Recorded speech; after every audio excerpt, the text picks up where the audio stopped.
बस अब तो ये सोचने वाली पुरानी बातें याद आती रहती हैं कि पाकिस्तान वो मैच जीत गया तो ये सीरीज जीत जाएगा, तो वो जीत गया तो अब ये हो जाएगा, तो यूं होगा। अब तो बस सिर्फ इतना ही याद रहता है कि पाकिस्तान T20 हार गया, ओडीआई जीतेगा या नहीं जीतेगा, अगर जीतेगा तो कैसे जीतेगा। और वही सिचुएशन तकरीबन ऑलमोस्ट चल रही है आपके सामने। पाकिस्तान वर्सेस न्यूजीलैंड का दूसरा ओडीआई मैच हुआ जिसमें पाकिस्तान एक बार फिर बुरी जलालत से हार चुका है।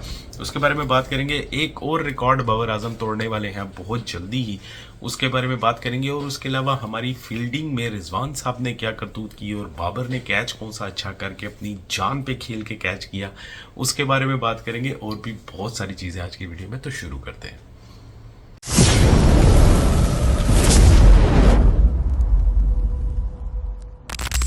अस्सलाम वालेकुम, नमस्ते, सत श्री अकाल। कैसे हैं आप सब? उम्मीद करता हूं कि सब खैरियत से होंगे जी। पाकिस्तान का दूसरा मैच हुआ ओडीआई का, और वो ओडीआई का मैच नहीं, जलालत वाला मैच था जो कि पाकिस्तान बहुत बुरे तरीके से हार गया।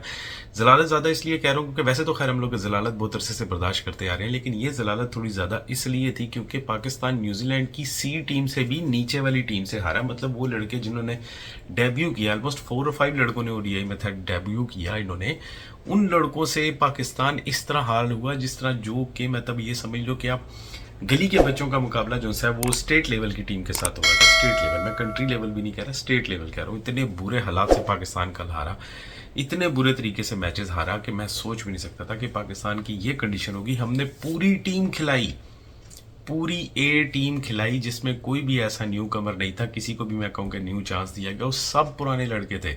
उसके बावजूद हमारा ये हाल हुआ कि हम लोग बैटिंग इस तरह कर रहे हैं और बॉलिंग इस तरह कर रहे हैं कि जिस तरह बच्चे करते होते हैं। मतलब आउटस्टैंडिंग परफॉर्मेंस न्यूजीलैंड की तरफ से, न्यूजीलैंड के न्यू कमर्स की बहुत अच्छी परफॉर्मेंस रही। पाकिस्तान को बहुत बुरे तरीके से बांध के खिलाया उन्होंने और बहुत ही मज़ा आया। न्यूजीलैंड ने पहले बैटिंग करते हुए 292 रन का टारगेट सेट किया, जिसके जवाब में हम लोगों ने रो रो कर 41 ओवर्स के अंदर 208 रन बनाए और पूरी टीम घर की तरफ चली गई। घर की क्या, पवेलियन की तरफ चली गई खाना खाने के लिए। भूख लगी थी, लेट हो रहे थे क्योंकि खाने का टाइम हो गया था ना, तो इसलिए उन्होंने कहा जरा जल्दी जल्दी आउट होके जाए, क्योंकि चिकन बना हुआ था। चिकन जो था ना, वो चिकन जो था वो न्यूजीलैंड की टीम का जो गवर्नमेंट का सर्दियों वाला चिकन, सूप के साथ, सर्दियों में सूप अच्छे लगते हैं, तो उनके साथ जो चिकन था वो खाना उन्होंने बहुत ज़रूरी था, इसलिए वो भागे भागे बस जा रहे थे। अफरीदी वाली वही वीडियो जो मैंने पिछले दिनों भी लगाई थी कि पीछे चार ठंडी हो जानी, वो वाला काम हो रहा था कल। माशाल्लाह, इंटरेस्टिंग फैक्ट मतलब आप ये देखो कि 298 के मुकाबले में ये आलम हो रहा है कि पहले 6 ओवर के अंदर अंदर हमारे 3 मेन प्लेयर आउट हो चुके थे। 3 बड़े प्लेयर हमारे पहले 6 ओवर के अंदर अंदर आउट हो चुके थे, सिर्फ एक एक रन बनाकर। माशाल्लाह, कितनी अच्छी क्वालिटी से हमारी बैटिंग हो रही है।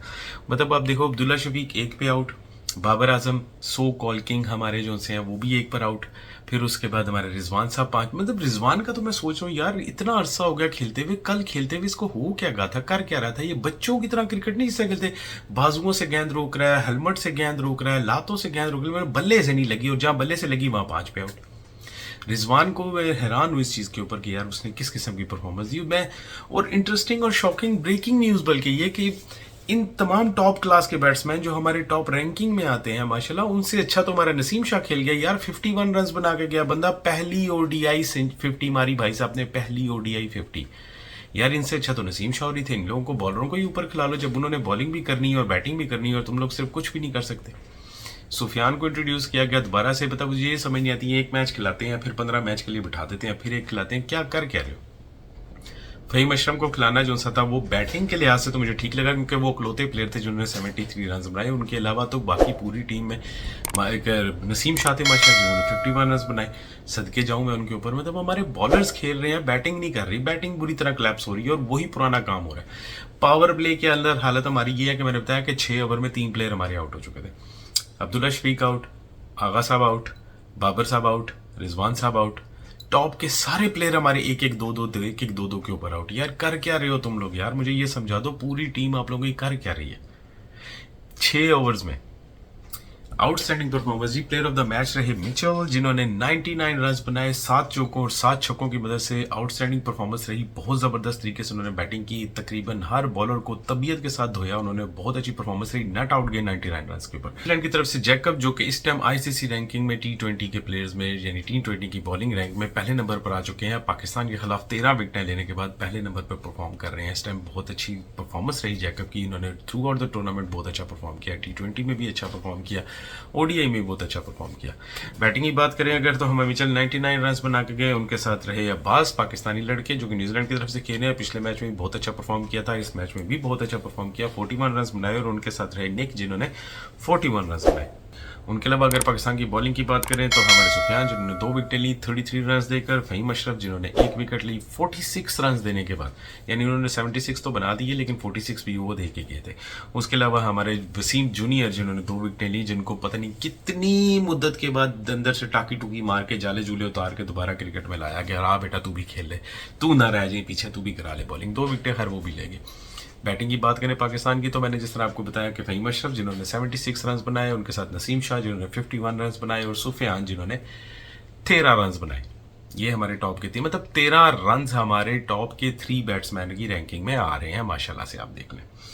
बॉलिंग में अगर बात करें न्यूजीलैंड की तरफ से बेन जिन्होंने 5 विकेटें ली 59 रन देकर, जबरदस्त परफॉर्मेंस रही उनकी। 9.2 ओवर के अंदर उन्होंने 59 रन दिए, 5 विकेटें ली, आउटस्टैंडिंग परफॉर्मेंस। उनके साथ रहे जैकब जिन्होंने 3 विकेटें ली, जो कि इस टाइम आईसीसी में पहले नंबर पर आ चुके हैं। न्यूजीलैंड वर्सेस पाकिस्तान के अगर 7 लास्ट ओडीआई उठा के देखे जाए तो माशाल्लाह से पाकिस्तान ने इतनी खूबसूरती से पिछले 6 मैचेस आ रहे हैं इस मैच को इंक्लूड करने के बाद कि मैं आपको क्या बताऊं, सिर्फ एक मैच पता नहीं वो भी कैसे तबरकली हम लोग जीत गए। 6 मैचेस हम लोग हार चुके हैं न्यूजीलैंड वर्सेस पाकिस्तान के लास्ट 7 ओडीआईज में।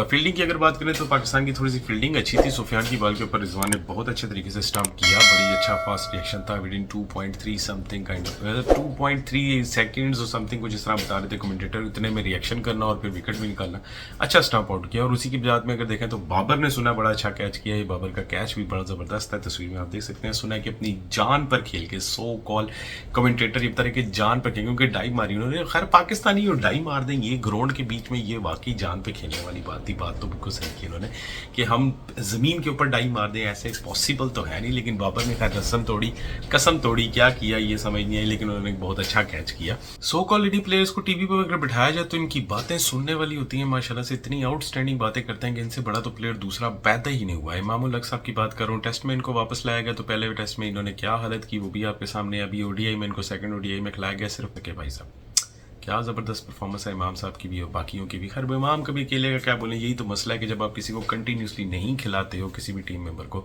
तो वो क्या परफॉर्म करते हैं।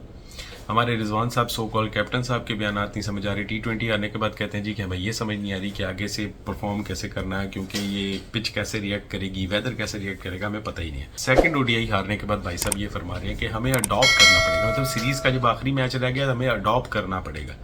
मेंटल लेवल ही इनका ये है यार, मुझे नहीं समझ आती किस तरह के कोचेज़ हैं, किस तरह के पीछे थिंक टैंक बैठे हुए हैं, क्या कर रहे हैं, किस तरीके से कर रहे हैं, क्या सिखा रहे हैं इनको, मेरी समझ से बाहर है। बॉलिंग कोच हमारे वो हैं माशाल्लाह जिन्होंने खुद कभी ज़िंदगी में कभी कुछ परफॉर्म नहीं किया, बैटिंग कोचिंग वो हैं जिनको खुद नहीं पता कि क्या होता है क्या नहीं होता है, और जो सीनियर कोच हैं उनका तो माशाल्लाह ही अल्लाह ही मालिक है।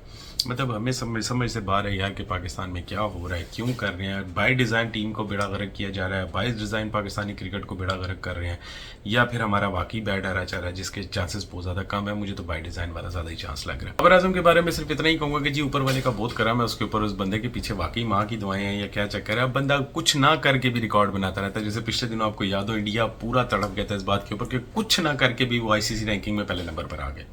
किस तरह आ गए ये अल्लाह बेहतर जानता है। वही चीज़ है कि बस अल्लाह ताला रहम करे इनके ऊपर, इसी तरह ही करता रहे। भाई साहब को सिर्फ 2 रन चाहिए सचिन तेंदुलकर का रिकॉर्ड तोड़ने के लिए, एशिया के दूसरे फास्टेस्ट प्लेयर बन जाएंगे जिन्होंने 14,000 रन कंप्लीट करने हैं। जी सिर्फ 2 रन चाहिए अगली 8 इनिंग्स के अंदर।